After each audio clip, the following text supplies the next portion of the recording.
Hello friends, I'm Captain Courageous and I review old school modules and games and try to give them a fun and informative analysis.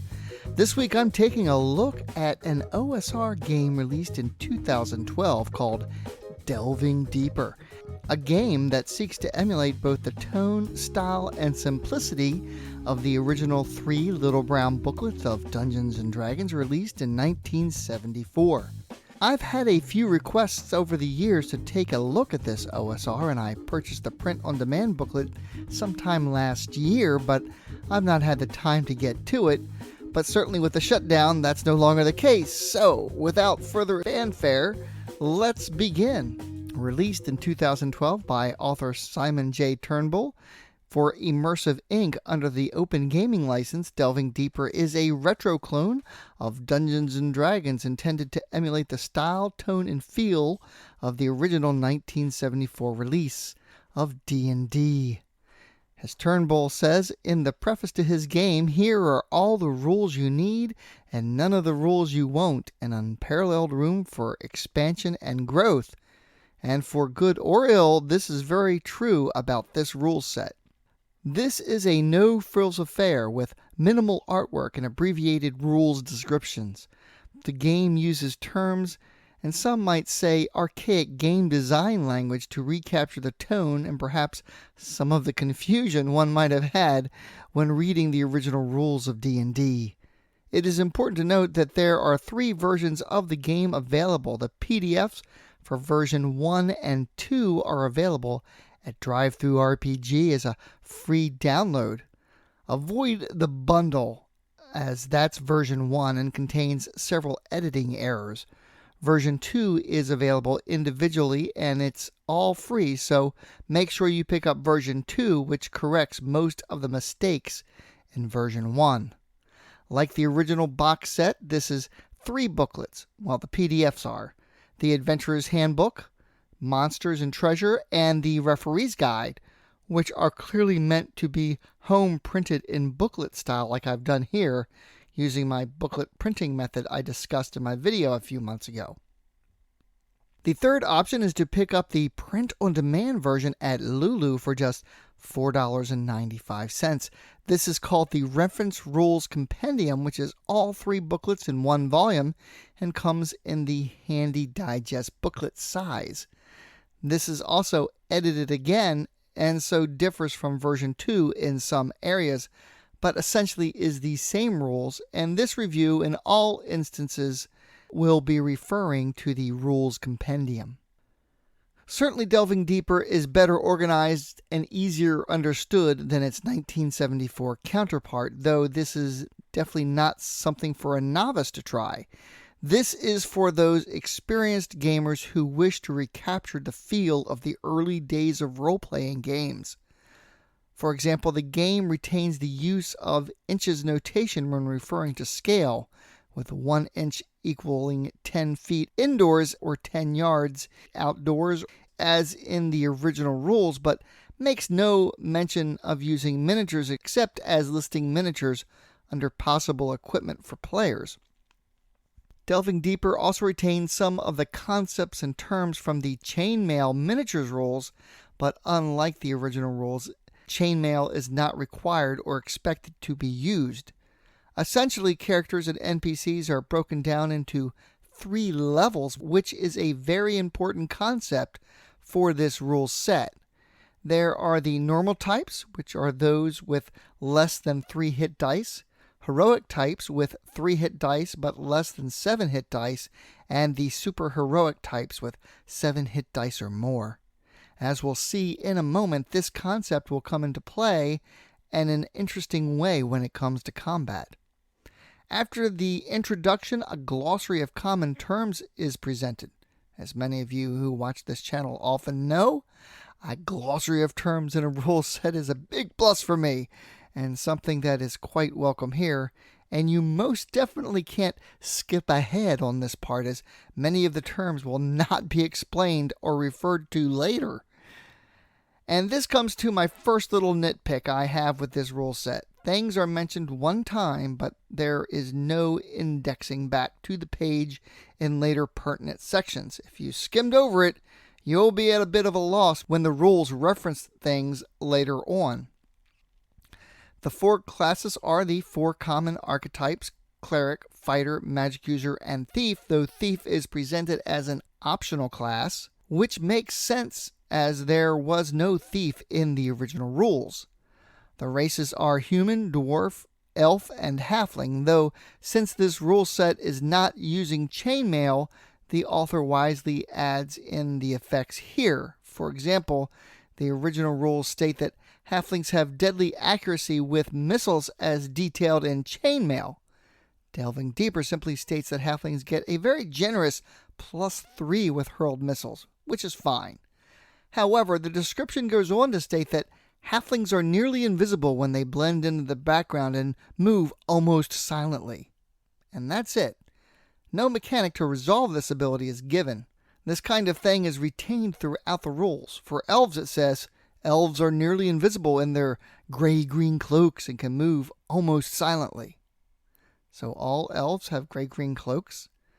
Apparently so, though no mechanic for how to resolve this ability in game terms is given either, though in each case other abilities are given game mechanics, such as when to locate secret doors or hearing noise.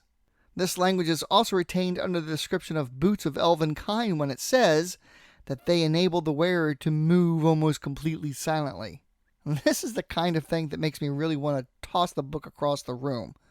Certainly I applaud the idea of leaving much for the referee to define, but this is weirdly selective. Why provide mechanics for some abilities but not others?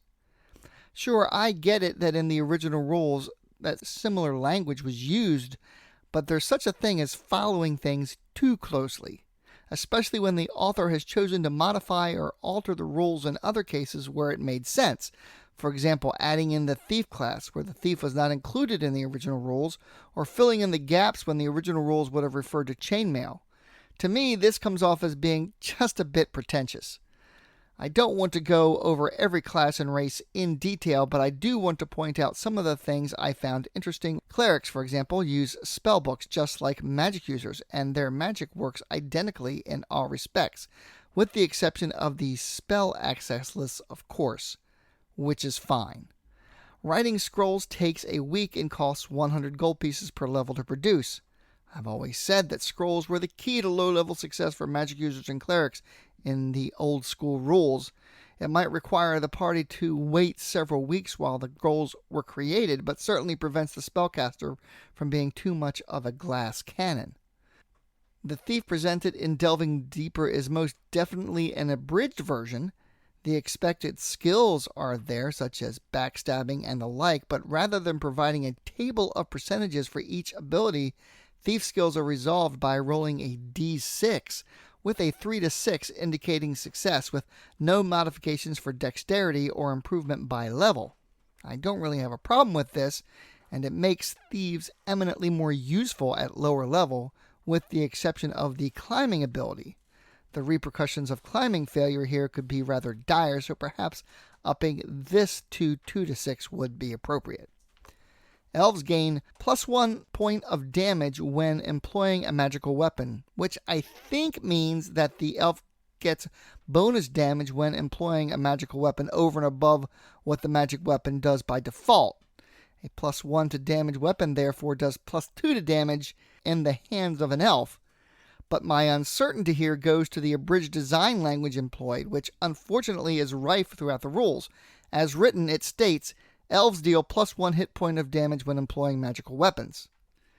Adding the 2 words "an additional" here would alleviate the confusing presentation, but throughout the rules it appears that Turnbull was on a word budget, inexplicably foregoing clarity in favor of economy.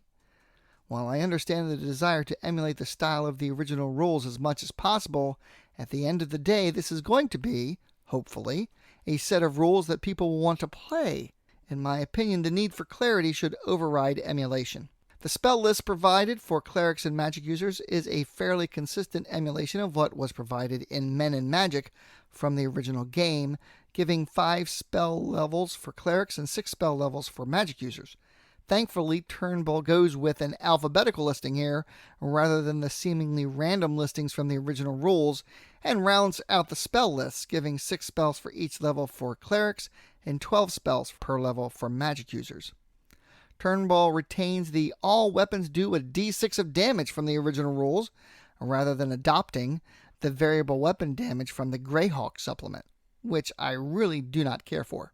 While one can argue that a dagger can kill a man as well as a sword, which is true, they do not weigh the same nor cost the same, and since the game is employing encumbrance and careful parceling of gold, why would one employ a two-handed sword when one could accomplish the same thing with a dagger? While one hopes that players would adopt the appropriate weapon given their type, to expect players to accept penalties for doing so with no discernible benefit is expecting a bit much, regardless of how good a role player they are. Combat in Delving Deeper is pretty much as expected for a D&D clone, with a few interesting exceptions. Initiative is rather open-ended, leaving it up to the referee to use a method he deems fair, though the traditional D6 for each side or individual initiative, modified by reaction, is employed as well. Melee combat did offer one surprise for me, and that's where the normal versus heroic types come in. Fighters and monsters are able to make a number of attacks against normal types equal to their hit die or level, though those attacks are made as if the attacker was a 1-hit die creature. Thus, a 3-hit die monster makes 3 attacks, a 4-hit die creature makes 4 attacks, and so on. Thus, melee combat for first and second level characters can get quite deadly against higher level monsters. Keep in mind that in the original rules and Delving Deeper, all monsters only have 1 attack by default, though the original system assumed the use of the chainmail combat system. Thus, this is a pretty clever stand-in. Delving Deeper's sections on dungeon and wilderness exploration is pretty detailed and thorough, and surprisingly so are the sections on seafaring and aerial combat exploration, and most definitely worth the read. The monster section retains the listing style from the original rules, with all the statistics listed first, and then a short paragraph description given after, and the list given here is quite healthy and, like the original rules, includes androids and robots. Gratefully, the listings adopt an alphabetical summary rather than by monster type as in the original rules. Likewise, the treasure section lists a goodly number of magic items and even includes a nice section on creating intelligent weapons. Overall, Delving Deeper attempts to create a straightforward, original rules clone that emulates both its style and its tone, and in this case I'd say the attempt was successful, sometimes to its detriment. The artwork here is nominal, though the cover art for the rules compendium is really great, as is the splash page art that begins each section, and that is all the art you will find herein. Getting a copy of Delving Deeper is pretty easy. The version 2 booklets are available in PDF form on DriveThru RPG for free, and the rules compendium is available for print on demand at Lulu for only $4.95. You can pick up a really nice character sheet from Immersive Inc.'s webpage in PDF form. Links for all of this is in the description. So, let's take a look at the OSR D&D clone Delving Deeper on my D20 scale of style, presentation, and value. As far as style goes, this is intentionally meant to emulate a rule set that in itself was very basic. The art in the original rules were frequently questionable, if not derivative, and rather than present substandard pieces, presents 4 really good ones and leaves it at that. I won't fault the author for taking that approach, so I'll rate it a 13 above average. Presentation here is well organized and easily to follow, but there is no index. You really can't skip any sections because there are no callbacks telling you where a rule was originally referenced, and if you blink and miss it, you'll just have to page through till you find it. The design language here is an archaic wargamer hobbyist style and is frequently needlessly abbreviated, which to me comes off as pretentious. The author uses the word throw as opposed to roll the dice. There are sections that a game mechanic is called for and it's not given. That said, there is clearly a lot of love for the original material, and if you would like to capture the spirit of the original rules or just enjoy collecting OSR rules, Delving Deeper is a great place to start. If you want to run an old school game at a convention as a one-shot, or you want something that provides a cohesive and well-organized original D&D skeleton for your own homebrew creations, you really can't go wrong with Delving Deeper, so I'll rate this a 12. Finally, looking at value, it's hard to beat free for the PDF. The cost for the print on demand is certainly appealing to any gamer on a budget. What you get is a convenient, digest-sized rules booklet that is easy to carry around and would be great fun to play at conventions, and I'll rate it a natural 20 here. Critical hit. And that brings my overall rating for the OSR clone Delving Deeper to a 15. Good.